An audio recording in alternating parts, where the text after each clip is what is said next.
Hey everyone, this is part 3 of the Reddit storytelling I Found a Secret Lab from the 70s. The sound of meat and bone chopping filled my ears in that large, pitch-black chamber. Snapping, sawing, and splashing accompanied the smell of death as I lay hidden in silence.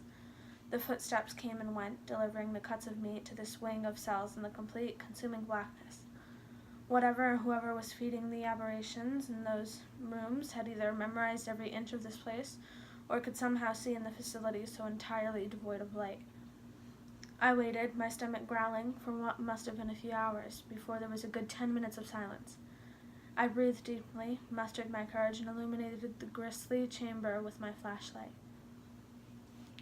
I walked on the floor, puddled red from the butchered bodies, disgusted at myself for realizing, despite the horrific odor of death I had been breathing, I myself hadn't eaten in a very long time. I needed food and water soon, or I would lose my strength. Whatever was bringing fresh kills down here was back the other way, so I decided to check the pockets of the deceased. I rifled through jeans, camo pants, khakis, and shorts. There were dozens of bodies and plenty of wallets and keys. I headed out of the mess of butchery to the locked double doors, flashlight in my teeth and boots strung over my shoulders, trying one key after another for what seemed like an eternity with absolutely no luck. Frustration spilled from a deepening well of despair until I finally felt a key enter the door's lock fully, and exhaled in a relief as it turned. I shined the beam, amazed by the sight before me. Giant vats, large cylinders of compressed gases, and glass containers were lined in dozens of rows that stretched out as far as a football field. Wide metallic tanks lined the walls, reflecting the LED beam of my small flashlight in the cavernous space. There were large chambers, maybe 6 meters in diameter, each containing a door. There were scattered black splashes of ancient dried blood on the cement floors and tossed paperwork on the long desks which divided rows of tanks that told a tale of chaos. I shined my narrow light beam to read the paperwork on the tables and floors and blinked in frozen shock at what I saw.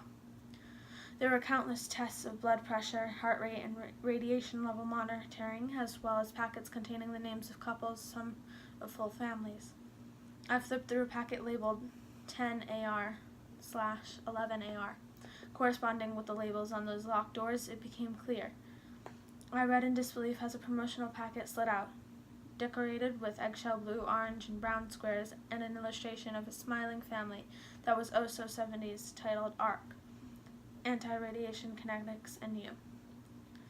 The informational packet blew my mind. This was a service for perhaps volunteers, but more likely paying families to subjugate themselves to a battery of experiments for the purpose of living through an impending nuclear winter. There was a colored pencil illustration of a child with blonde pigtails and a pink bell dress hugging a cat with the caption, "Sally's cat. Tammy is her best friend. That's because Tammy has life-saving genes that can help Sally." I turned the pages in complete disbelief, not only that this was actually conceived, but in some horrific manner, possibly even achieved. I read on in amazement. A similar illustration showed an older man smoking a pipe, smiling, holding a test tube. The caption underneath read, "Tom chose an entirely new protein our top scientists created to take him beyond immunity, possibly extending his life by decades." I thought of the seemingly living black fluid I saw in the other wing. I flipped through illustrations of double helixes, diagrams, and paragraphs mentioning talons and DNA zippering, gene therapy and modification. The pamphlet ended showing an illustration of a family smiling, sitting in metal tanks resembling those on the massive chamber's walls. It showed them exiting with a 60s starshine to show improvement on the next frame. It didn't show the things in those chambers. I scrambled through other notes and urgent memos, one describing rapid, uncontrollable, extreme, and seemingly random mutations. I looked at the memo's title, reading, "What Went Wrong?" I gazed in awe at the massive facility, the ARK lab in all its horrific glory, ushering a lucky few to the future to repopulate the world upon the event that never happened, at least not yet. I kept walking through, taking it all in. The small circle beam of my flashlight was barely able to reach the walls, and those metal cylinders where couples, families began the nightmarish transformation into what now sat in those cells, feeding on human flesh. I kept walking, hunger kicking me as I saw a desk on which sat a bowl of ancient hard candies. I ran over and ate the entire stale clump, nearly chipping a tooth, and then continued past desks of gyroscopes, blood centrifuges, monitoring equipment, and the like. I froze upon hearing keys jingling in a press of the metal bar, and I heard the door behind me open. I heard footsteps slap the floor in pursuit as I ran. I realized I had no idea where I was running to. I was stuck. I was about to die. I was about to end up on that pile in the other room. My brain screamed, "Run," and I ran. I made it to the other side of the giant room, to another door made of wood with a knob and chipped screw holes. My pursuer was nearly upon me as I tried the door, twisting the knob and pushing it open. I entered and slammed the door behind me, scrambling my hands on the brass knob and luckily finding a lock, which I turned hastily. Pounding shook the door on which I leaned, low to the ground. I shined the light to find a nicely decorated lobby, quaint and ornamented with round furniture and peg legs in the usually quirky colors of the 70s, far more sinister lit by that single beam of my flashlight.